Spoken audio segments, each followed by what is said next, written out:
Gələcək. Hə.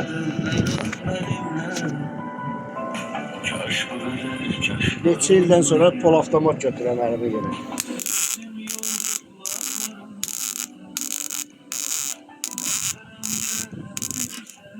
Hə, zibillədim ki.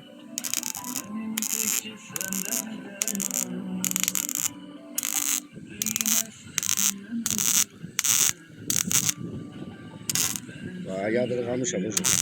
Yox, küləkdir deyə elədim. Külək qazı uçurdurdu ya.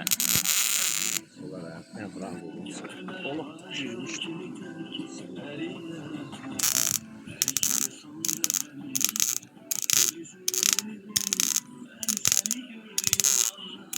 Yox İslam, elə yadırğamışam daha da sən.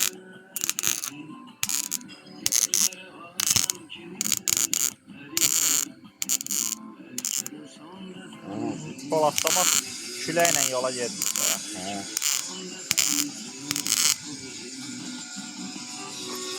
Lan necə bu nəniz markalamıza? Burada deşiyi saxlamısan. Həqiq. Deşiksiz düşmənin olsun. Elə. Deşikli düşmənin olsun. Deşiksiz deyil. Sən Allah razı olsun.